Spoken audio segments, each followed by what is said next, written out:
Welcome students. ഇന്നലത്തെ ക്ലാസ്സിൽ നമ്മൾ എന്താണ് വാട്ട് ഈസ് റെവല്യൂഷൻസ് എന്നാണ് പഠിച്ചത്. വാട്ട് ഈസ് റെവല്യൂഷൻസ് എന്ന് പഠിച്ചു. നെക്സ്റ്റ് വൺ നമുക്കിനി പഠിക്കാനുള്ളത് ഈ റെവല്യൂഷൻസിലേക്കൊക്കെ നയിച്ചത് എന്താണ്. The factors that stimulated earlier revolutions was renaissance. ഈ റെവല്യൂഷൻസിലേക്കൊക്കെ നയിച്ചത് റിനൈസൻസ് എന്ന് പറഞ്ഞ സംഭവമാണ്. റിനൈസൻസ് എന്ന് പറഞ്ഞാൽ നവോത്ഥാനം എന്നാണ് അർത്ഥം.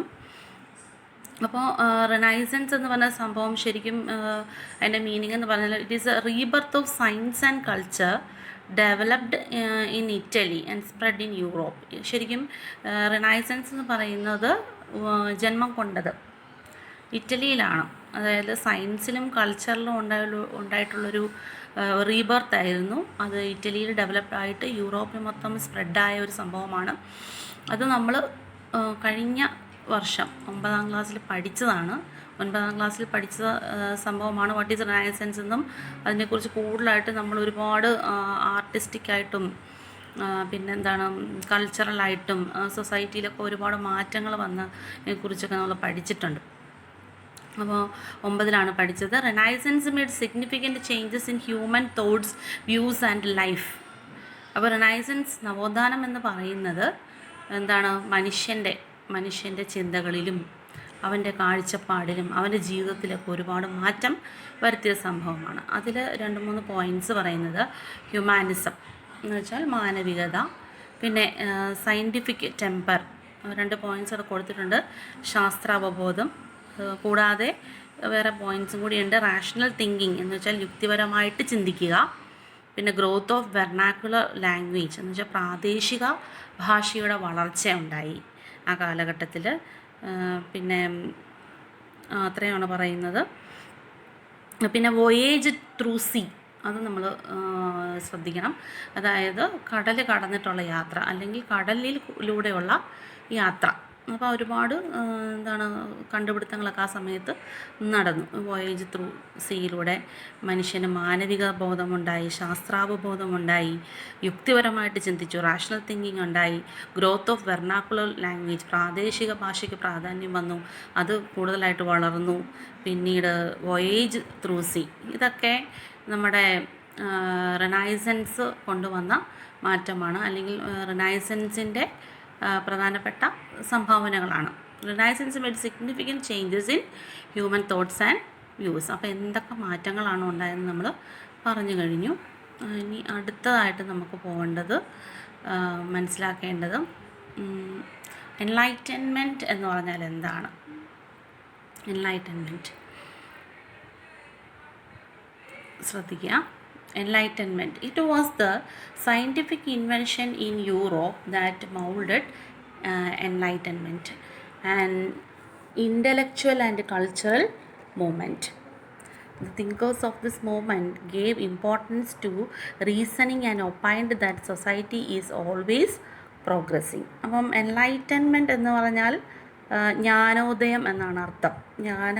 ജ്ഞാനത്തിൻ്റെ ഉദയം, ജ്ഞാനോദയം എന്നാണ് അതിൻ്റെ അർത്ഥം. It was a scientific invention in Europe. അപ്പം യൂറോപ്പിലുണ്ടായ ശാസ്ത്രീയമായിട്ടുള്ള കണ്ടുപിടുത്തങ്ങൾ ഒക്കെയാണ് എൻലൈറ്റൻമെൻറ്റിലേക്ക് നയിച്ചത്, അല്ലെങ്കിൽ എൻലൈറ്റൻമെൻറ്റിനെ മൗൾഡ് ചെയ്തത്, വാർത്തെടുത്തത്. And intellectual and cultural movement, ഇതൊരു ഭൗതികവും സാംസ്കാരികവുമായിട്ടുള്ള ഒരു മൂവ്മെൻ്റ് ആയിരുന്നു.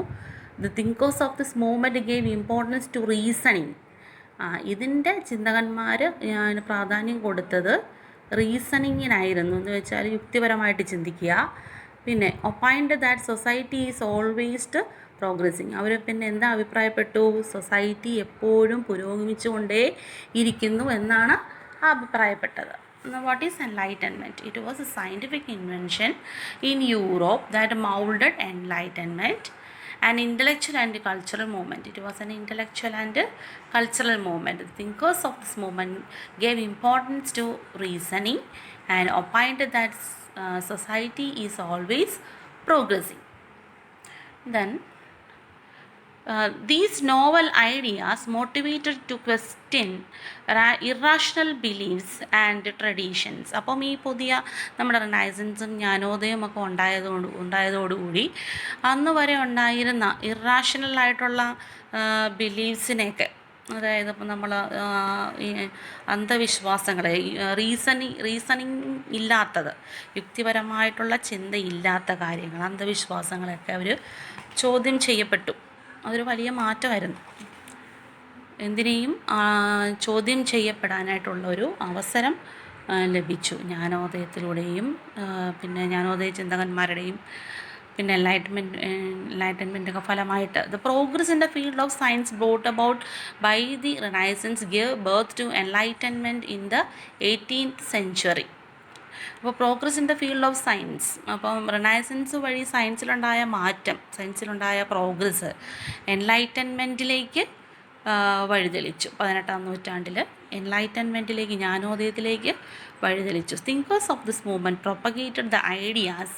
അപ്പോൾ ഈ എൻലൈറ്റൻമെൻറ്റ് തിങ്കേഴ്സ് എന്തൊക്കെ ഐഡിയാസിനാണ് ഇമ്പോർട്ടൻസ് കൊടുത്തത് എന്നാണ് ക്വസ്റ്റ്യൻ. അതൊരു ക്വസ്റ്റ്യനാണ്. The thinkers of this movement, the thinkers of enlightenment movement propagated what all ideas? They propagated the ideas like freedom, സ്വാതന്ത്ര്യം, ഡെമോക്രസി, ജനാധിപത്യം, ഇക്വാലിറ്റി, സമത്വം, നാഷണലിസം എന്ന് വെച്ചാൽ ദേശീയത. It encourage the people in the world to protest against the autocratic system. അപ്പം autocratic സിസ്റ്റത്തിനെതിരെ പോരാടാനായിട്ട്, ഏകാധിപത്യ ഭരണത്തിനെതിരെ പോരാടാനായിട്ട് ജനങ്ങൾക്കൊരു ഇൻസ്പിറേഷൻ കൊടുത്തു, എൻകറേജ് ചെയ്തു. These protest developed into revolutions in many places. അപ്പം ഈ പ്രൊട്ടസ്റ്റുകളെല്ലാം, ഈ എതിർപ്പുകളെല്ലാം എന്താണ്, വിപ്ലവങ്ങളിലേക്ക് വഴിതെളിച്ചു. പല സ്ഥലങ്ങളിലും വിപ്ലവങ്ങളിലേക്ക് വഴിതെളിച്ചു. അപ്പോൾ let's discuss some of these revolutions and their impact. അപ്പം നമുക്ക് ഇന്ന് ഇപ്പം ഫസ്റ്റ് പഠിക്കാനുള്ളത് അങ്ങനെ ഉണ്ടായ ആദ്യത്തെ വിപ്ലവത്തെക്കുറിച്ചിട്ടാണ്. റിനൈസൻസിൻ്റെ ഫലമായിട്ടും എൻലൈറ്റൻമെൻറ്റിലൂടെ, റിനൈസൻസിലൂടെയൊക്കെ ഫലമായിട്ട് ഉണ്ടായ ഫസ്റ്റ് പ്രൊട്ടസ്റ്റിനെ കുറിച്ചാണ് നമുക്ക് പഠിക്കാനുള്ളത്. അപ്പം നമ്മൾ രണ്ട് കാര്യങ്ങൾ പഠിച്ചു കഴിഞ്ഞു. ഫസ്റ്റ് വൺ നമ്മൾ പഠിച്ചത്, ആദ്യമേ പഠിച്ചത് വാട്ട് ഈസ് റിനൈസൻസ് എന്താണെന്ന് പഠിച്ചു അല്ലേ. അതിന് മുമ്പ് വാട്ട് ഈസ് റെവല്യൂഷൻ എന്ന് പഠിച്ചു. എൻലൈറ്റൻമെൻറ്റ് എന്താണെന്ന് മനസ്സിലാക്കി. പിന്നെ renaissance made significant changes in human thoughts, views and life. അതിൽ എന്തൊക്കെയാണ് മാറ്റങ്ങൾ കൊണ്ടുവന്നത്, അല്ലെങ്കിൽ എന്തൊക്കെയാണ് പ്രധാനപ്പെട്ട points? Humanism, scientific temper, rational thinking, growth of vernacular language, voyage through sea, ഇത്രയുമാണ്. പിന്നെ എൻലൈറ്റൻമെൻറ്റ് 18th century, അതാ. പിന്നെ അതിൻ്റെ തിങ്കേഴ്സ് എന്തൊക്കെ ഐഡിയാസാണ് പ്രൊപ്പഗേറ്റ് ചെയ്തത്, പ്രചരിപ്പിച്ചത്? Freedom, democracy, equality and nationalism. ഇത്ര ഓർത്തിരിക്കുമല്ലോ. എൻലൈറ്റൻമെൻറ്റിൻ്റെയും റിനൈസൻസിൻ്റെയൊക്കെ ഫലമായിട്ട് ഒരുപാട് പ്രൊട്ടസ്റ്റുകളുണ്ടായി. അപ്പോൾ these protest develop into revolutions in many places. ഈ പ്രൊട്ടസ്റ്റുകളെല്ലാം പല സ്ഥലങ്ങളിലും വിപ്ലവങ്ങളിലേക്ക് നയിച്ചു. അതിൽ ഒരു ഇമ്പാക്റ്റ് വന്നൊരു വാറാണ് അമേരിക്കൻ വാർ ഓഫ് ഇൻഡിപെൻഡൻസ്. കുറച്ച് വാർ ഓഫ് ഇൻഡിപെൻഡൻസിനെ കുറിച്ച് നമുക്ക് കുറേ രാജ്യങ്ങളുടെ പഠിക്കാനുണ്ട് നമുക്ക് ഈ ചാപ്റ്ററിൽ. അതിന് ഫസ്റ്റായിട്ട് നമുക്ക് പഠിക്കാനുള്ളത് അമേരിക്കൻ വാർ ഓഫ് ഇൻഡിപെൻഡൻസ് ആണ്. അവിടെ ഒരു സ്ലോഗൻ കൊടുത്തിട്ടുണ്ട്, നോ ടാക്സേഷൻ വിത്തൗട്ട് റെപ്രസെൻറ്റേഷൻ. അപ്പോൾ എന്താണെന്ന് അതിലേക്ക് വരാം. അപ്പോൾ this was a slogan that thundered along different parts of North America in second half of the 18th century. അപ്പോൾ 18ാം നൂറ്റാണ്ടിൻ്റെ ഏകദേശം ഒരു സെക്കൻഡ് ഹാഫ് സമയത്ത് ഈ മുദ്രാവാക്യമാണ് അമേരിക്കയിലെങ്ങും അലയടിച്ച് കേട്ടിരുന്നത്. What did people demand through this slogan framed by James Otis. അപ്പം ജെയിംസ് ഓട്ടിസ് ആണ് എന്ന് പറഞ്ഞൊരു വ്യക്തിയാണിത്, ഈ സ്ലോഗൻ്റെ ഫൗണ്ടർ. അപ്പോൾ ഈ സ്ലോഗൻ പറഞ്ഞത് ജെയിംസ് ഓട്ടിസ് ആണ്. അപ്പോൾ ജനങ്ങൾ ഈ സ്ലോഗൻ വഴി, അപ്പോൾ അന്ന് പ്രചാരത്തിലിരുന്ന ഈ സ്ലോഗൻ വഴി ജനങ്ങൾ എന്തായിരിക്കും ആഗ്രഹിച്ചിരുന്നത്, എന്തായിരിക്കും അവർ ഡിമാൻഡ് ചെയ്തിരിക്കുന്നത്? അപ്പം റെപ്രസെൻറ്റേഷൻ ഇൻ ഗവൺമെൻറ് നോക്കുക, നോ ടാക്സേഷൻ വിത്തൗട്ട് റെപ്രസെൻറ്റേഷൻ, അതായത് ഞങ്ങൾക്ക് പ്രാതിനിധ്യമില്ലാതെ, ഞങ്ങൾ വോട്ടവകാശമില്ലാതെ, അതാണ് അതിൻ്റെ ഉദ്ദേശം. ഞങ്ങൾ റെപ്രസെൻറ്റ് ചെയ്യുന്നില്ല എങ്കിൽ ഞങ്ങളെന്ത് ടാക്സ് തരില്ല. അപ്പോൾ അവിടെ ഒരു ഡെമോക്രാറ്റിക് വാല്യൂ ആണ് അവർ ആഗ്രഹിക്കുന്നത്. അപ്പം representation, they needed representation in the government. അപ്പോൾ ദേ ഈഗോഡ് ഫോർ ഫ്രീഡം എന്ന് പറയാം. അപ്പം അല്ലെങ്കിൽ they want an end for democratic അല്ല, they needed an end for the autocratic rule. അപ്പോൾ this slogan was raised by the people of America as a part of agitation. അപ്പോൾ ഒരു ലഹളയുടെ ഭാഗമായിട്ട്, വിപ്ലവത്തിൻ്റെ ഭാഗമായിട്ട് അവർ റേസ് ചെയ്ത് കൊണ്ടുവന്നൊരു സ്ലോഗനാണിത്. അപ്പം ഇതിലേക്ക് ഈ സർക്കംസ്റ്റാൻസസ്, ഇതിലേക്ക് നയിച്ച സാഹചര്യങ്ങൾ എന്താണെന്ന് നമുക്കൊന്ന് നോക്കാം. The slogan was raised by the people of America as a part of powerful agitation.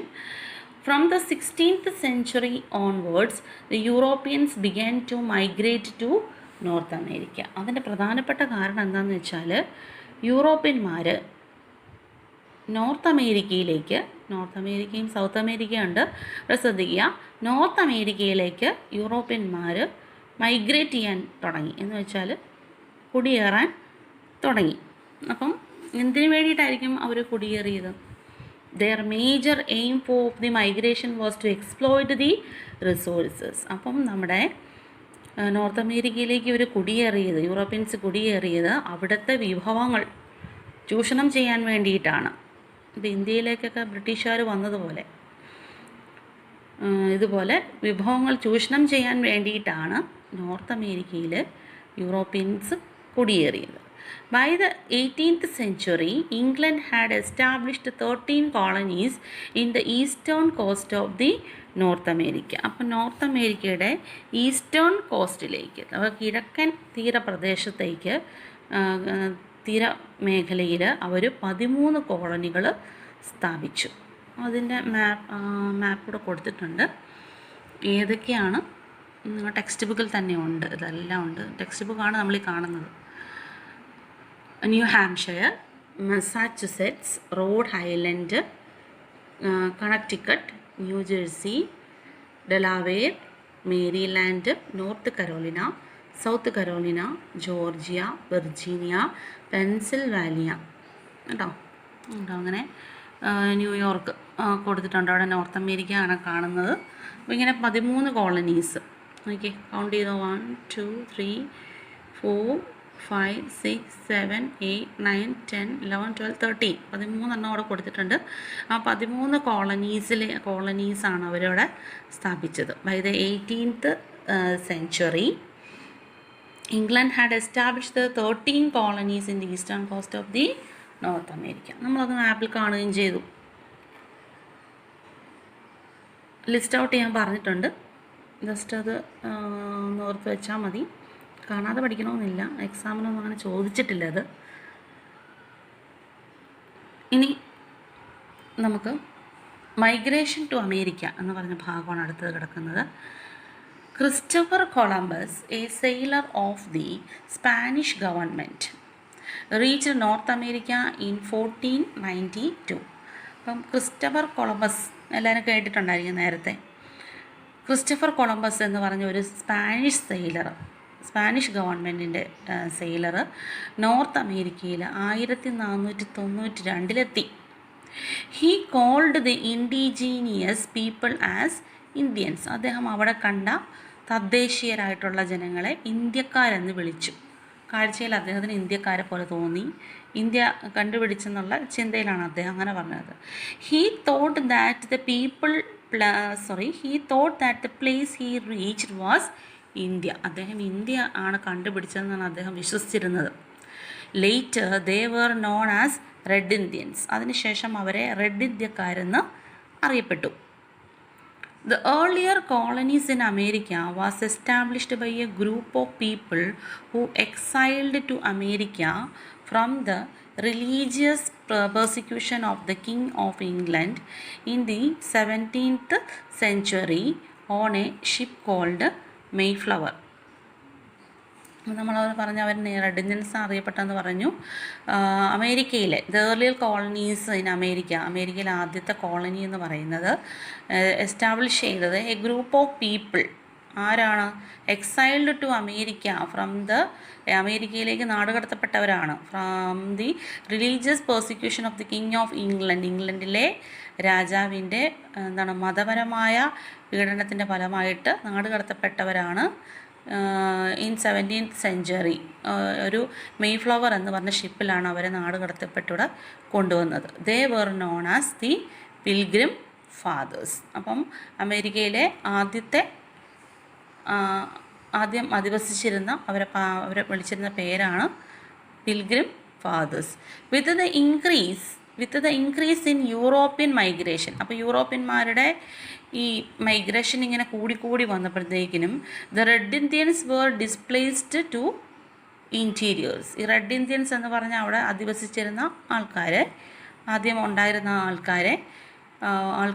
ആളുകൾ അവിടെ ഈ മേഖലയുടെ ഉൾപ്രദേശങ്ങളിലേക്ക് കയറി അവർക്ക് താമസിക്കേണ്ടി വന്നു. The Europeans seized their land and flock of sheep. Europeans എന്ത് ചെയ്തു? ഇവിടെ വന്നിട്ട് അവരുടെ ഭൂമിയും അവരുടെ ഈ ആട്ടിൻപറ്റത്തെയൊക്കെ എല്ലാം അവരുടെ സമ്പത്ത് മൊത്തം അവർ പിടിച്ചെടുത്തു. അപ്പം അമേരിക്കയിലേക്ക് എങ്ങനെയാണ് ഈ മൈഗ്രേറ്റ് ചെയ്തപ്പെട്ടത്? മൈഗ്രേഷൻ ടു അമേരിക്ക എങ്ങനെയാണെന്നാണ് ഇവിടെ പറഞ്ഞിരിക്കുന്നത്. ഇത് ജസ്റ്റ് ഒന്ന് മനസ്സിലാക്കി വെച്ചാൽ മതി. അപ്പം അവിടെ താമസിച്ചിരുന്ന ഇൻഡിജീനിയസ് പീപ്പിളിനെ റെഡ് ഇന്ത്യൻസ് എന്നാണ് വിളിച്ചത്. അവർ റെഡ് ഇന്ത്യൻസ് എന്നാണ് പിന്നീട് അറിയപ്പെട്ടത്. ഏർലിയർ കോളനീസ് എന്ന് പറയുന്നത് അമേരിക്കയിലേക്ക് നാടുകടത്തപ്പെട്ട് വന്ന ആൾക്കാർ മെയ്ഫ്ലവർ എന്ന ഷിപ്പിലാണ് അവർ വന്നത്. അപ്പോൾ മതപീഡനം അനുഭവിച്ച ആൾക്കാരാണ് അവിടത്തേക്ക് കടത്തപ്പെട്ടത്. അവർ പിൽഗ്രിം ഫാദേഴ്സ് എന്നാണ് അറിയപ്പെട്ടത്. അവരുടെയൊക്കെ ലാൻഡ് മൊത്തം റെഡ് ഇന്ത്യൻസിനെ ഇവരെയൊക്കെ ഭൂമിയുടെ ഉൾപ്രദേശത്തേക്ക് അവർക്ക് മാറി താമസിക്കേണ്ടി വന്നു. അവരുടെ ലാൻഡും ഫോക്ക് ഓഫ് ഷീപ്പും എല്ലാം പിടിച്ചെടുക്കപ്പെട്ടു. അത്രയും. അത് ജസ്റ്റ് ഒന്ന് ഓർത്തിരുന്നാൽ മാത്രം മതി. ഇനി the British treated the American colonies as centers for collecting raw materials for their industry and as a market for selling products. ബ്രിട്ടീഷുകാർ അമേരിക്കൻ കോളനികളിലെ എങ്ങനെയാണ് കണ്ടിരുന്നത്? അമേരിക്കൻ കോളനികളെ അവർ ട്രീറ്റ് ചെയ്തിരുന്നത് അവരുടെ റോ മെറ്റീരിയൽസ് കളക്ട് ചെയ്യാൻ വേണ്ടിയിട്ടുള്ള ഒരു സ്ഥലമായിട്ടും അങ്ങനെ അവർ കളക്ട് ചെയ്തതിന് ശേഷം അതിൻ്റെ അസംസ്കൃത വസ്തു കളക്ട് ചെയ്തിട്ട് അതിൻ്റെ ഫിനിഷ്ഡ് ഗുഡ്സൊക്കെ വിൽക്കാൻ പറ്റിയൊരു മാർക്കറ്റായിട്ട് മാത്രമാണ് അവർ ഇതിനെ കണ്ടത്. ബ്രിട്ടീഷുകാർ അമേരിക്കൻ കോളനികളെ കണ്ടത്. അമേരിക്കൻ കോളനിയിലുള്ള അസംസ്കൃത വസ്തുക്കളെല്ലാം അവരവിടെ നിന്ന് കൊണ്ടുപോകും. എന്നിട്ട് അതിൻ്റെ ഫിനിഷ്ഡ് പ്രോഡക്റ്റുകൾ കൊണ്ടുവന്നിട്ട് അല്ലെങ്കിൽ മറ്റെന്തെങ്കിലും ഫിനിഷ്ഡ് പ്രോഡക്റ്റുകളൊക്കെ കൊണ്ടുവന്നിട്ട് ഇവിടെ കൊണ്ടുവന്ന് വിൽക്കും. അങ്ങനെയാണ് അവർ അമേരിക്കൻ കോളനികളെ കണ്ടിട്ടുള്ളത്. This policy implemented by British merchants with the help of their motherland in the American colonies is known as മെർക്കൻറ്റലിസം.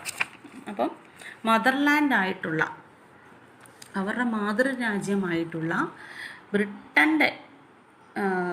ഇംഗ്ലണ്ടിൻ്റെ സഹായത്തോടുകൂടി this policy implemented by the British merchants with the help of their motherland. അപ്പം ഈ മദർലാൻഡായിട്ടുള്ള ഇംഗ്ലണ്ടിൻ്റെ സഹായത്തോടു കൂടി British merchants നടപ്പിലാക്കിയ ഈ സമ്പ്രദായത്തെ, ഈ പോളിസീനെയാണ്, ഈ നയത്തിനെയാണ് മെർക്കൻറ്റലിസം എന്ന് പറയുന്നത്. Then what is known as മെർക്കൻറ്റലിസം?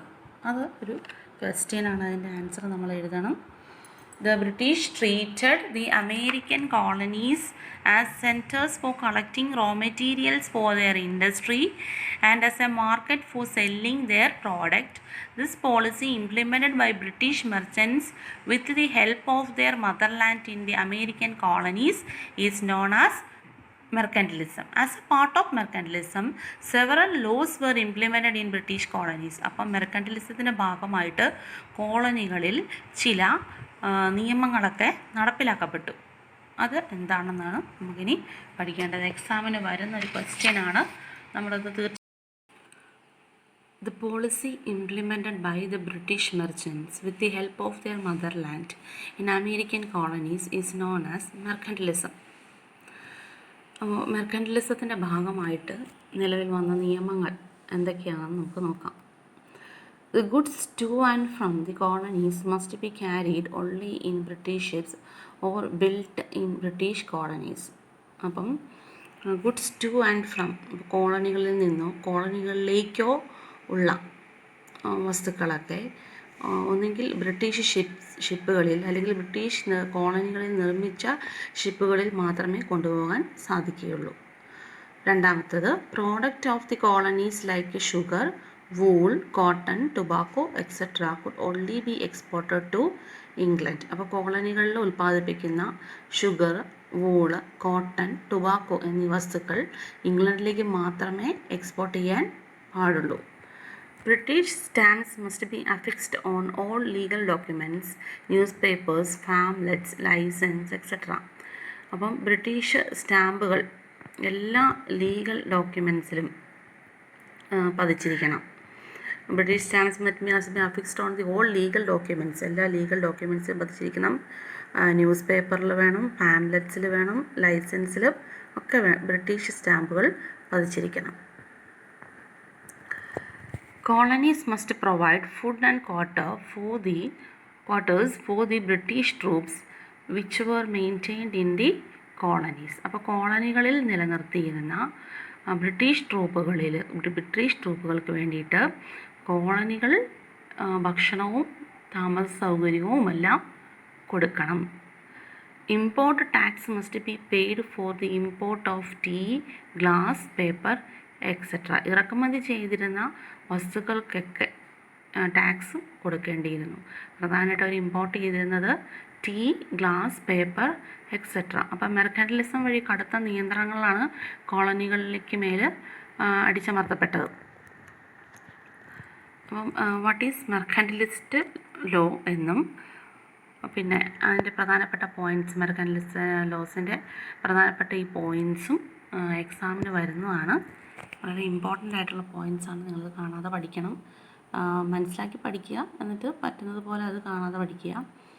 അടുത്ത നെക്സ്റ്റ് നമുക്ക് പഠിക്കാനുള്ളത് what is Boston Tea Party എന്നാണ്. എന്താണ് ബോസ്റ്റൺ ടീ പാർട്ടി എന്ന് പറയുന്ന സംഭവം? The high tax levied by the British government on tea fired up strong protest in America. അപ്പം ബ്രിട്ടീഷുകാർ തേയിലയുടെ മുകൾ ചുമത്തിയ അമിതമായിട്ടുള്ള നികുതി അമേരിക്കയിലെങ്ങും ശക്തമായ പ്രതിഷേധത്തിന് ഇടയാക്കി. ഓൺ 16th December 1773, ഇയർ ഒന്ന് ഓർത്തിരിക്കണം, നോട്ട് ചെയ്ത് വെച്ചോ. On 16th December 1773, a group of people disguised as Red Indians boarded the ships at night in the Boston harbor and threw 342 chests of tea into the sea.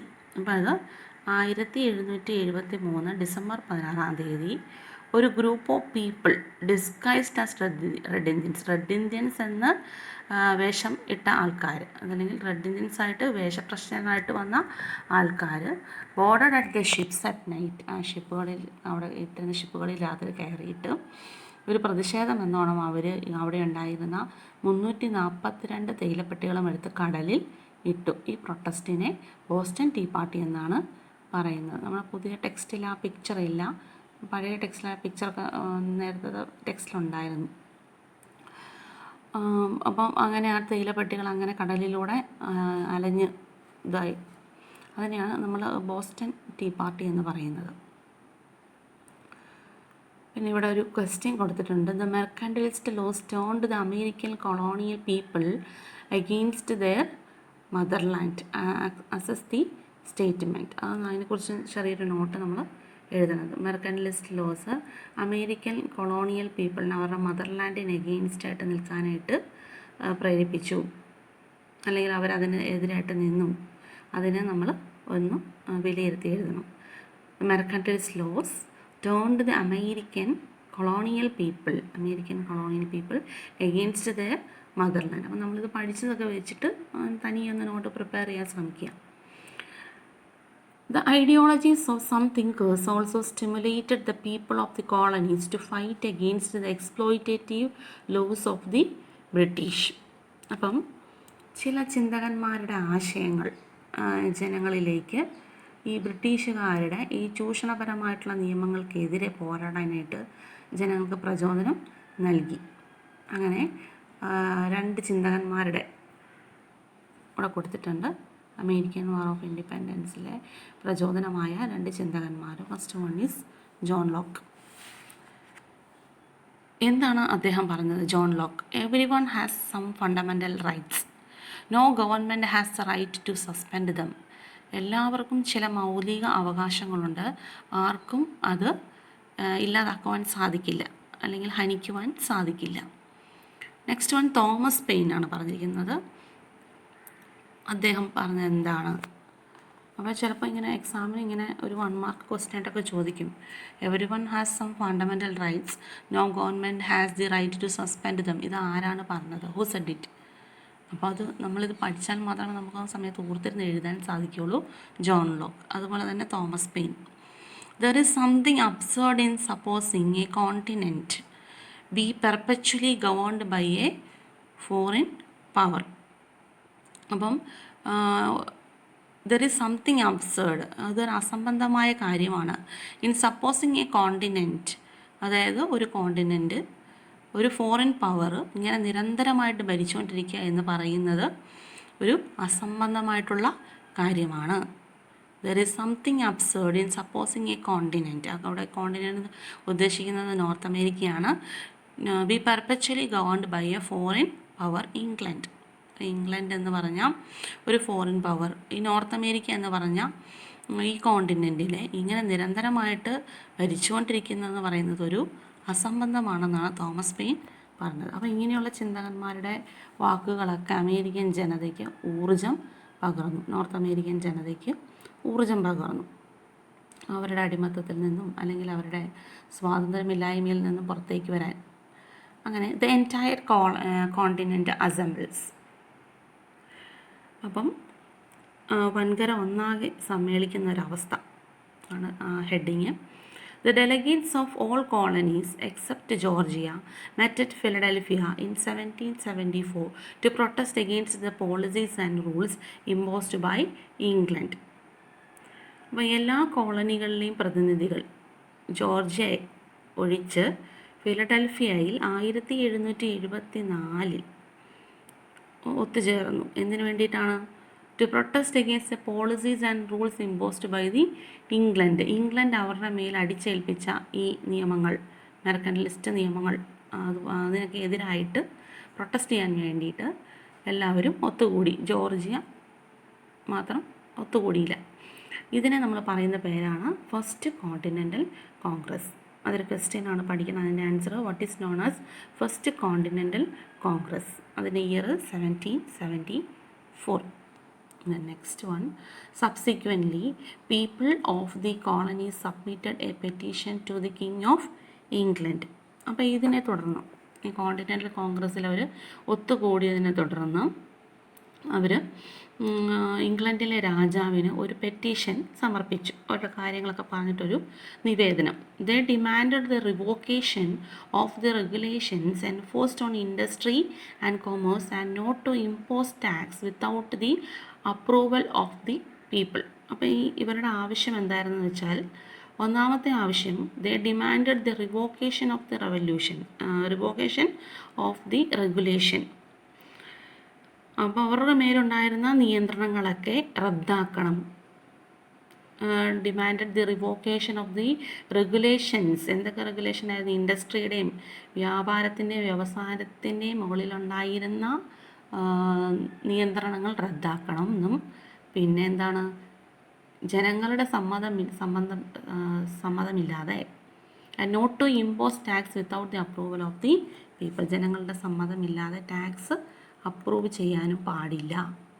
But the king sent a military force to suppress the people. ജനങ്ങൾ ആഗ്രഹിച്ചത് ഇതിൽ നിന്നൊരു വിടുതലാണ്. പക്ഷേ രാജാവ് എന്ത് ചെയ്തു? ഇതിനെ suppress ചെയ്യാൻ വേണ്ടി, അടിച്ചമർത്താൻ വേണ്ടിയിട്ട് ഒരു പട്ടാളത്തെ അങ്ങോട്ട് അയച്ചു. Military force. This led to the war between England and the colonies. അപ്പം ഇത് ഇംഗ്ലണ്ടും കോളനിയും തമ്മിലുള്ള യുദ്ധത്തിലേക്ക്, കോളനീസും തമ്മിലുള്ള യുദ്ധത്തിലേക്ക് വഴിതെളിച്ചു. The Second Continental Congress, held at Philadelphia in 1775, elected George Washington as the Commander-in-Chief of the Continental Army. അപ്പം ഫിലഡൽഫിയയിൽ ഒത്തുകൂടിയ രണ്ടാം കോണ്ടിനെൻ്റൽ കോൺഗ്രസ് 1775 ജോർജ് വാഷിങ്ടനെ കമാൻഡർ ഇൻ ചീഫ്, കോണ്ടിനെൻ്റൽ ആർമിയുടെ കമാൻഡർ ഇൻ ചീഫായിട്ട് ഇലക്ട് ചെയ്തു. The Second Continental Congress, held at Philadelphia in 1775, elected George Washington as the Commander-in-Chief of the Continental Army. During this time, through the pamphlet titled Common Sense, Thomas Paine declared it was wise for the Americans to break the ties with Britain. അപ്പം ആ സമയത്തും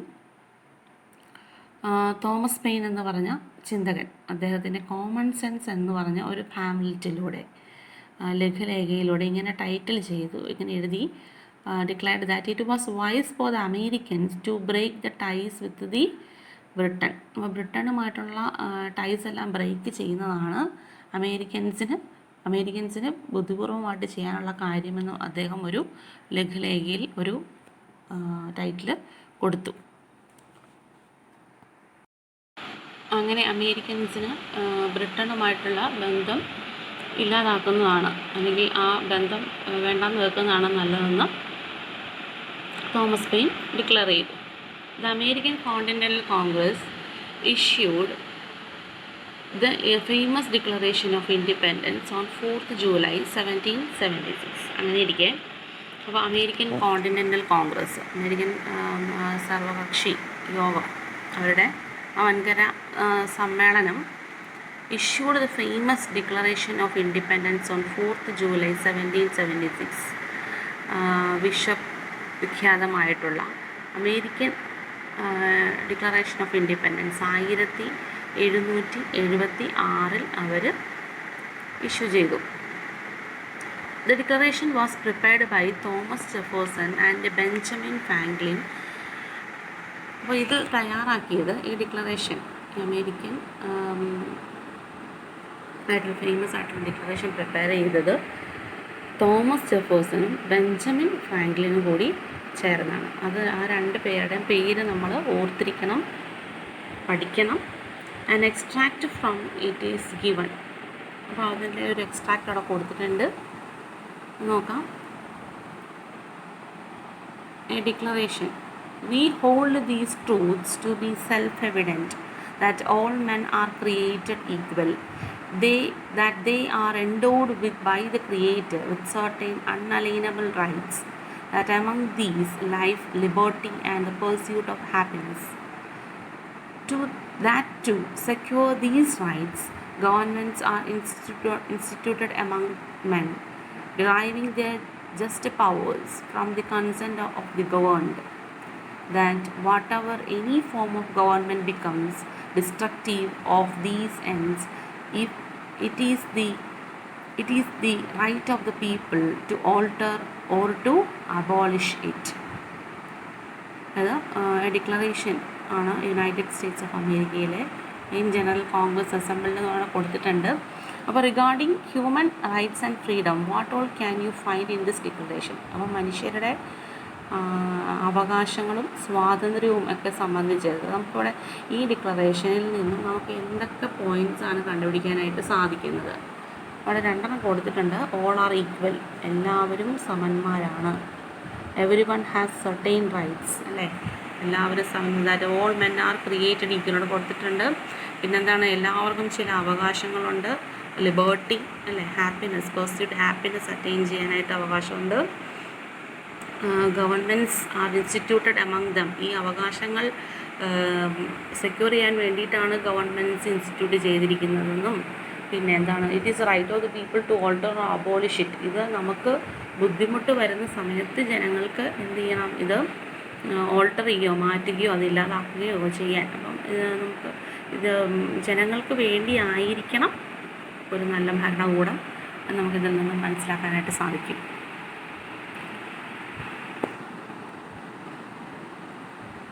The war between England and the colonies in North America that began with the Declaration of Freedom ended in 1781. അങ്ങനെ ഇംഗ്ലണ്ടും കോളനീസും ഇപ്പം American War of ഇൻഡിപെൻഡൻസിൻ്റെ ഈ declaration ഉണ്ടായത് 4th July 1776 ഈ declaration ഉണ്ടായത്. അപ്പോൾ ഇതിനെ തുടർന്ന് the war between England and the colonies in north America, ഇംഗ്ലണ്ടും കോളനീസും തമ്മിലുള്ള യുദ്ധം ആരംഭിച്ചു. ഡിക്ലറേഷൻ ഓഫ് ഫ്രീഡത്തോടുകൂടി ഇത് അവസാനിച്ചത് 1781. According to the Treaty of Paris in 1783, England ratified the freedom of the 13 colonies. അങ്ങനെ ട്രീറ്റി ഓഫ് പാരീസിൻ്റെ അടിസ്ഥാനത്തിൽ പാരീസ് ഉടമ്പടി പ്രകാരം, പാരീസ് ഉടമ്പടി എന്നാണെന്ന് നോട്ട് ചെയ്യണം. Treaty of Paris in 1783 England ratified the freedom of the 13 colonies. England 13 കോളനികളുടെയും സ്വാതന്ത്ര്യം അംഗീകരിച്ചു. The constitution convention held at Philadelphia under the leadership of James Madison. അപ്പം ഒരു ഭരണഘടനാ സമ്മേളനം നടന്നു. എവിടെയാണ്? ഫിലഡൽഫിയയിൽ. ആരുടെ നേതൃത്വത്തിൽ? ജെയിംസ് മാഡിസൻ്റെ നേതൃത്വത്തിൽ നടന്ന ഭരണഘടനാ സമ്മേളനത്തിൻ്റെ ഫലമായിട്ടും the constitution convention held at Philadelphia under the leadership of James Madison framed the American constitution. അദ്ദേഹം ആ സമ്മേളനത്തിൽ ഒരു അമേരിക്കയുടെ കോൺസ്റ്റിറ്റ്യൂഷൻ ഫ്രെയിം ചെയ്തു, ഒരു ഭരണഘടന ഫ്രെയിം ചെയ്തു. The Constitution Convention held at Philadelphia under the leadership of James Madison framed the American Constitution. George Washington became the first president of the United States of America, formed in accordance with the new Constitution. അപ്പോൾ പുതിയ constitution പ്രകാരം George വാഷിങ്ടനെ first പ്രസിഡൻ്റായിട്ട് തിരഞ്ഞെടുക്കപ്പെട്ടു. നമ്മൾ George വാഷിങ്ടൻ്റെ commander in ചീഫായിട്ട് തിരഞ്ഞെടുത്തു എന്ന് പറഞ്ഞ് നേരത്തെ കണ്ടായിരുന്നു. കമാൻഡർ ഇൻ ചീഫായിട്ട് തിരഞ്ഞെടുത്തു എന്ന് നമ്മൾ നേരത്തെ കണ്ടതാണ്. അദ്ദേഹത്തെ തന്നെ എന്ത് ചെയ്തു അവർ? George Washington become the first president of the United States of the constitution. അപ്പോൾ അത്രയും ഓർത്തിരിക്കുമല്ലോ.